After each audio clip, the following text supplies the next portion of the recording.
Le facteur déclenchant, ça a été, le décès de ma meilleure amie qui était aussi la marraine des enfants, 2019, alors que j'avais déjà subi, voilà, le décès de mon conjoint par suicide. Ça a commencé à, devenir, quelque chose d'envisageable. Ça a commencé à devenir quelque chose qui pouvait être une option. Et une option, pourquoi pas. Alors au début, en y pensant de temps à autre. Après, en y pensant, enfin, c'est même pas en y pensant, c'est que ça surgissait en fait. C'est que à la moindre contrariété, difficulté, ou à un moment de flottement, de solitude, ou dans les moments où le sommeil venait pas, ça pouvait être, ben pourquoi pas. Donc c'est même quelque chose qui peut être un peu sournois, je dirais. C'est même quelque chose qui peut être un peu sournois. D'autant plus quand on n'a pas vraiment envie de se rendre compte que ça peut vous arriver.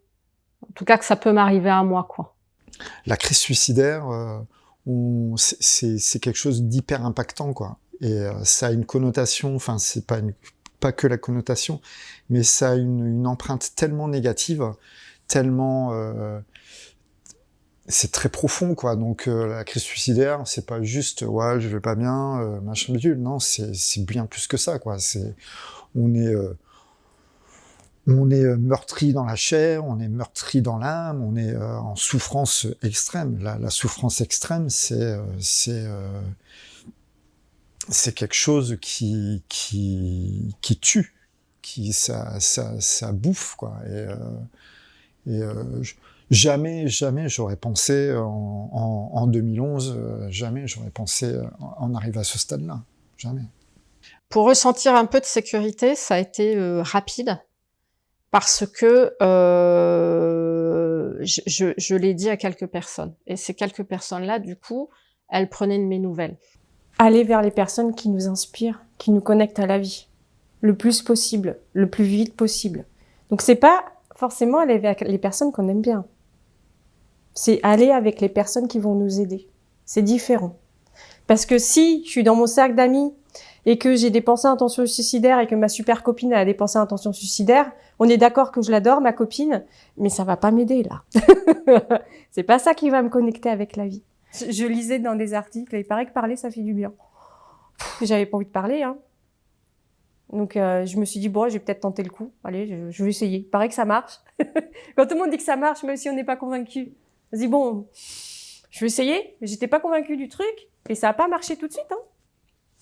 Donc je suis sortie de là, j'étais plutôt crevée, éprouvée. C'est pas du tout sympa comme activité de parler. Ça me plaît pas du tout. Mais bon, n'empêche que j'ai recommencé encore et encore. Et c'est tout un cycle, et ça marche. Maintenant, globalement, pour répondre à votre question, globalement, je suis nettement plus heureux qu'avant, en fait. Ma vie n'est pas forcément différente. C'est juste que quand un moment se présente, un moment, un petit moment de bonheur, en fait, il se présente, et je l'apprécie pleinement, en fait. Pas que je me sens plus fort, mais je me sens plus posé sur mes deux pieds, plus stable. Je sais quelle est la route qui mène au fond du chemin, parce que je l'ai parcouru, cette route. Donc si jamais je dois avoir à la reparcourir de nouveau, j'ai mis en place des facteurs de protection un peu à tous les étages. Et pour moi, c'est vraiment découvrir un monde où je comprends ce que ressentent les gens qui n'ont jamais été suicidaires. Je comprends comment ils font pour aimer la vie. Et ça m'a choquée lorsque j'en ai discuté avec ma sœur et qu'elle m'a dit, en fait, je comprends pas ce que les gens qui sont suicidaires, je comprends pas le fait de ne pas aimer exister. Et j'étais en mode, mais comment? Et je découvre. Et j'adore pour l'instant, hein, c'est quand même vachement mieux. Juste savoir que potentiellement je serais heureuse, j'aurais jamais cru ça, que je serais bien dans ma peau, que je m'aime. Enfin, j'aurais jamais cru ça quand j'avais 16 ans. Et donc là, en effet, ça se passe et c'est magnifique.